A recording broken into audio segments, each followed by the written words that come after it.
Welcome. Today we plunge into an ancient narrative that has intrigued scholars and theologians for centuries, the story of Cain. This story, spun from the threads of Genesis, introduces us to the firstborn human in biblical tradition. Cain, the elder son of Adam and Eve, was born into a world teetering on the edge of paradise lost and harsh reality found. His parents, once residents of the idyllic Garden of Eden, were expelled due to their disobedience, their actions forever casting a shadow on the human race.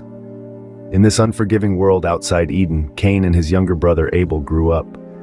Their lives, though rooted in the same soil, took different paths, shaping the course of human history. Cain's story is not just a tale of two brothers. It's a narrative of human nature, of jealousy, of regret, and the consequences of actions. Thus we find Cain, the firstborn of humanity, growing up in a world marked by his parents' disobedience. Cain and Abel, the first siblings mentioned in the Bible, couldn't have been more different. Born to Adam and Eve, the first parents according to biblical tradition, these brothers represent two distinct paths in life. Cain, the elder, chose to till the earth, becoming a farmer, while Abel, the younger, took to the care of sheep as a shepherd. Their chosen occupations were more than just means of survival.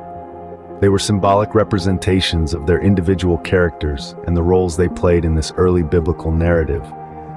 Cain, the farmer, worked tirelessly, sowing seeds and waiting patiently for the harvest. He was practical, grounded, and deeply connected to the earth.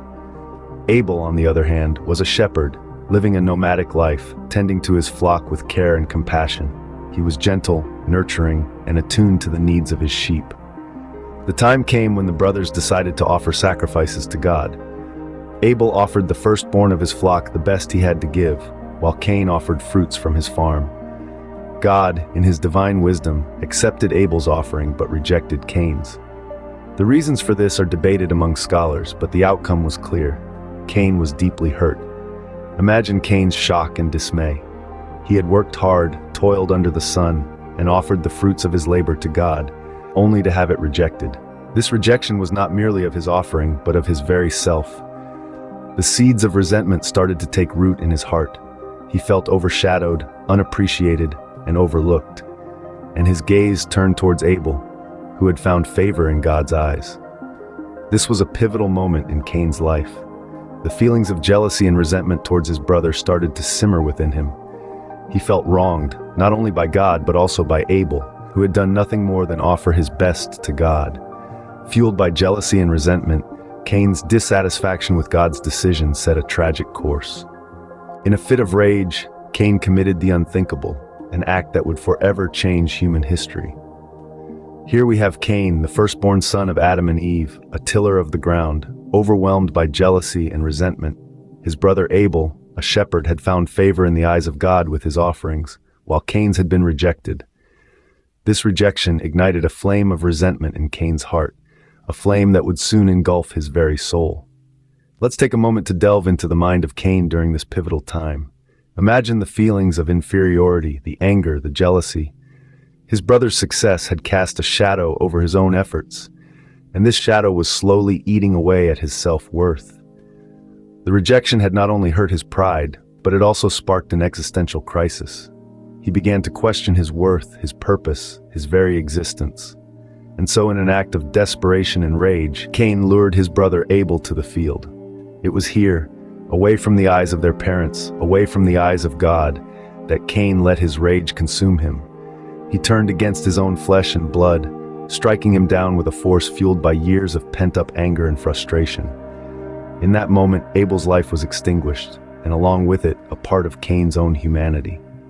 The gravity of Cain's actions cannot be overstated. This was not merely a case of sibling rivalry gone awry. This was a deliberate act of violence, a manifestation of Cain's deeply rooted feelings of resentment, inferiority, and despair. He allowed his negative emotions to dictate his actions, leading him down a dark path from which there was no return. It's important to remember that Cain was not a villain born of malice, but a man consumed by his own negative emotions. His story serves as a stark reminder of the destructive power of unchecked emotions and the enduring consequences of our actions. Cain had committed the first murder, marking a dark milestone in human history. Scene script. God, all-knowing, confronted Cain about his heinous act. The Almighty, his heart heavy with sorrow, asked Cain, "Where is your brother Abel?" Cain, perhaps hoping to hide his sin, responded, "I do not know. Am I my brother's keeper?" In this moment, God's omniscience shone through, for he already knew the tragic fate that had befallen Abel. God confronted Cain with the truth, saying, "What have you done? Listen, your brother's blood cries out to me from the ground." This was not merely an accusation, but a lament, a divine expression of grief over the first act of violence in human history. Then came the punishment. God declared, "Now you are under a curse and driven from the ground, which opened its mouth to receive your brother's blood from your hand. When you work the ground, it will no longer yield its crops for you. You will be a restless wanderer on the earth." Cain, now faced with the enormity of his actions, cried out in despair. He feared that his punishment was more than he could bear, that he would be a target for anyone who found him. But God, in his mercy, provided a safeguard. He placed a mark on Cain, a sign that would protect him from being killed. This mark was both a symbol of divine protection and a reminder of Cain's crime. Yet the mark was not simply a brand of infamy, but a testament to God's grace. Even in his judgment, God demonstrated compassion, offering Cain protection from retaliation. This was a display of divine justice interwoven with mercy, a balance that paints a complex picture of God's character in the biblical narrative. Sentenced to a life of eternal wandering, Cain was to bear the consequences of his actions. His story serves as a stark reminder that actions have consequences, and even in the face of divine judgment, there exists a glimmer of grace. Cain's story, while ancient, holds enduring relevance in our understanding of human nature.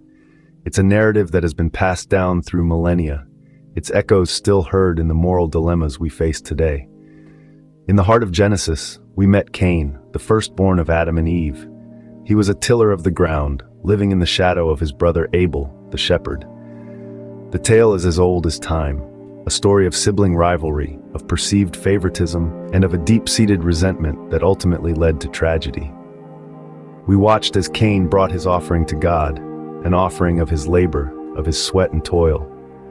But when his offering was not favored, when God's acceptance of Abel's sacrifice stirred the embers of jealousy, we saw a transformation. We saw Cain's countenance fall, and we saw the seeds of anger take root. The confrontation between Cain and Abel was more than just a clash between brothers. It was a manifestation of the struggle within Cain himself. It was a struggle between pride and humility, between resentment and acceptance, and ultimately between love and hatred. And when Cain let his anger dictate his actions, when he took the life of his brother, he crossed a line from which there was no return. The aftermath was swift. God's judgment was clear, and Cain's punishment was severe. He was marked and exiled, destined to wander the earth, a constant reminder of his transgression. But within this tale of tragedy, there's a lesson to be learned. It's a lesson about the power of our emotions, about the consequences of our actions, and about the importance of empathy and understanding. It's a lesson about the capacity within each of us for both good and evil, and the constant struggle between the two. As we delve into these ancient narratives, we gain a deeper understanding of our own complexities, our capacity for good and evil, and the enduring struggle between the two. Before we draw the curtains on Cain's story, let us ponder on the lessons we can carry forward from this tale. The narrative of Cain and Abel, while deeply rooted in the past, resonates with the complexities of our present world. It's a stark reminder of the potential within each of us to succumb to negative emotions, but also the power we hold to choose a different path. Each of us has a Cain and an Abel within us. The question is, which one do we choose to nurture? The story of Cain and Abel is not a tale of good versus evil, but rather a tale of choices and their consequences. It's a narrative about the power of decisions, about the impact of our actions, and about the importance of understanding, empathy, and forgiveness. As we navigate through our own lives, let's remember to choose wisely, to act with compassion, and to seek understanding even in the face of adversity.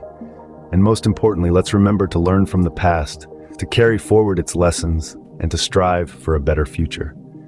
Before we end, don't forget to subscribe to our channel and hit the like button if you enjoyed this deep dive into Cain's story. Stay tuned for more intriguing narratives that explore the human condition, the power of choices, and the lessons we can learn from history. Our next video will take you on another journey into the past, offering fresh insights into stories you thought you knew. So, don't miss out. Until then, keep questioning, keep learning, and keep growing.